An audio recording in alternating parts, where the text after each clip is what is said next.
up, then you mix the bacteria throughout the meat, it can be problematic if you don't take good care of it. So keep this refrigerated right up until you need it. I'm going to put some on the stove here.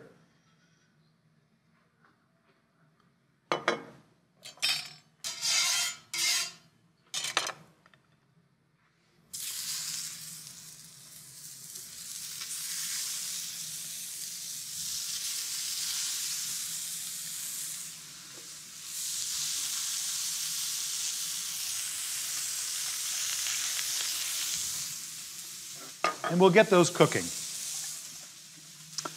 At this point, they haven't been seasoned, so I'm going to take care of that now. I think it's a nice idea not to season these too early because salt can dry meat out over time.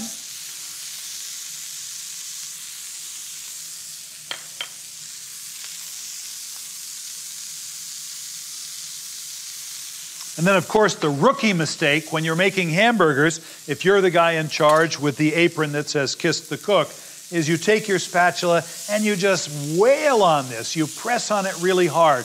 The problem with that is each time you do, you're squeezing the juices out of this meat. So don't do that. Just relax. Take it easy. Maybe you noticed, and you can still see it here, that I made these burgers, or when I made these burgers and shaped them, I made them a little convex. So there's a little hollow in the top of each of them. The reason for that is that the meat will begin to contract when I start to cook it. And when it does, it may bunch up in the center and turn into a little meatball unless I begin with it slightly indented. And so I did that all the way along. As you'll recall, this is pure lean beef, about 7% fat, 20% fat, and way over here on the end, I took ground beef and I kneaded it and manipulated it, and I rolled it in a ball and I flattened it and I balled it up again. I did everything that you should not do when you're making a hamburger. You want to form this meat very, very loosely, not tight. And so we should see a difference right there. Now, when you're cooking hamburgers like this, there's a chance anyways that it will stick to the grill or to the pan, but as it cooks and that meat begins to shrink up, it typically frees itself. So if it doesn't want to move right away, don't force the issue. Just give it another minute or so, and when you come back to it, chances are it will have freed itself.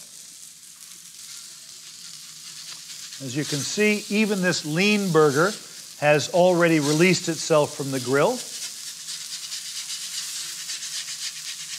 as has that one, as has that one. And what's interesting about this last burger that was over-manipulated, it's already starting to shrink up. So if you look at it, it was the same size as the others, but now it's shrinking up. It's getting tighter and tighter, and that's because the meat was over-manipulated.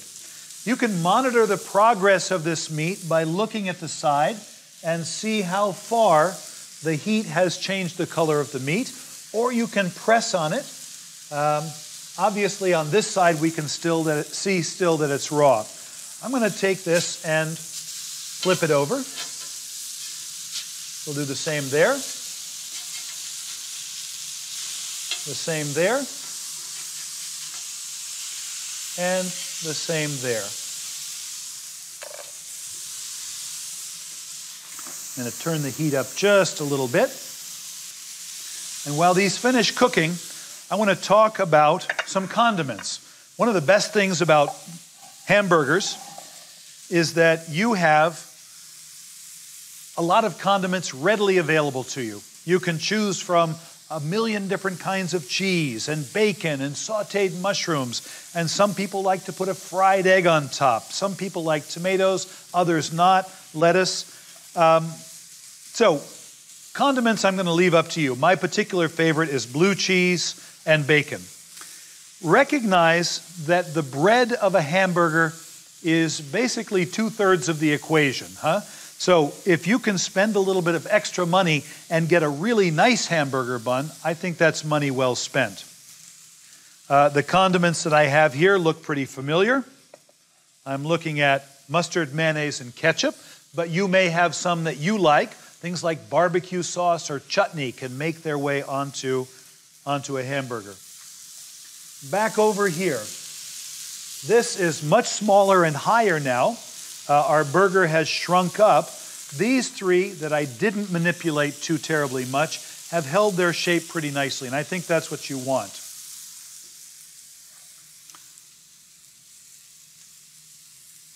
On the burger that I want to eat, which is the 80-20, I'm going to put a little bit of bacon on there. Maybe I'll put the bacon right onto the pan and let it warm up, and just crumble on some blue cheese and let that melt.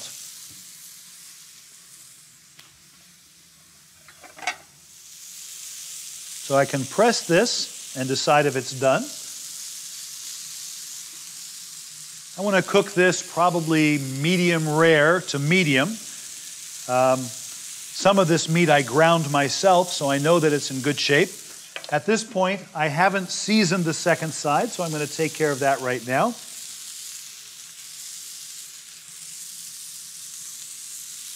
Remember that the Maillard reaction is where flavor comes from when you're cooking meat, and so don't be shy about letting this meat brown.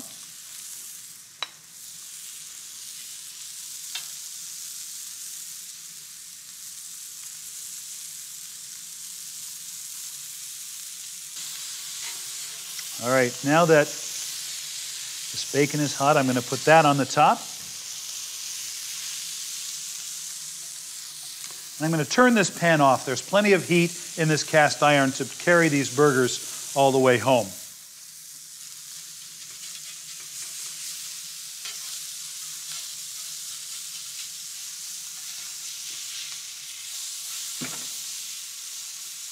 I'm going to give these one more turn.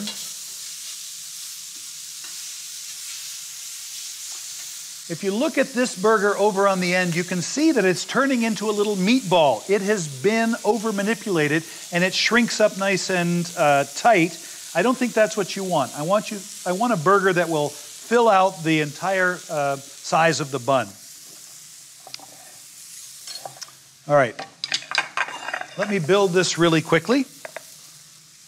There's the bun.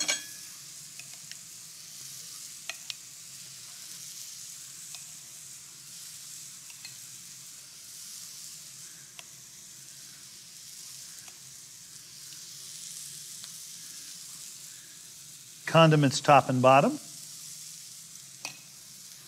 We'll set that aside. I like my lettuce on the bottom. And then my tomatoes. Those can be seasoned. There's no reason that they shouldn't be. This burger comes off the grill, and I slide it right on.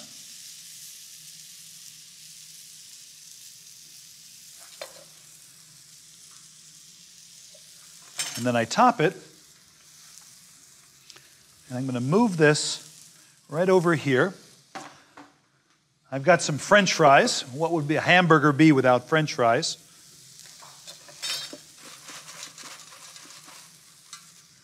So I'll put those on the plate as well.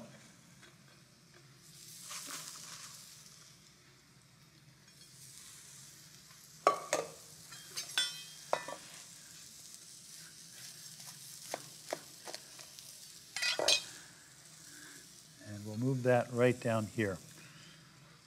Now, before we finish up, I want to come over here and just evaluate these hamburgers a little bit before we leave them. I'm going to move them onto the cutting board. This is lean. This is 7% fat. And this is 7% fat over-manipulated.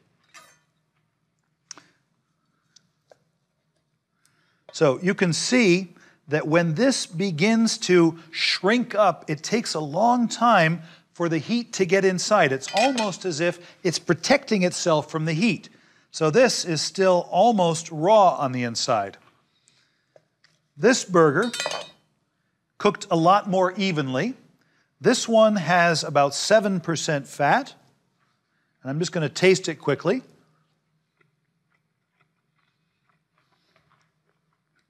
I didn't overcook it. But I'm here to tell you it tastes dry. So we'll set that aside. And this particular burger is cooked all the way through. This is the lean one. There is no fat in this at all.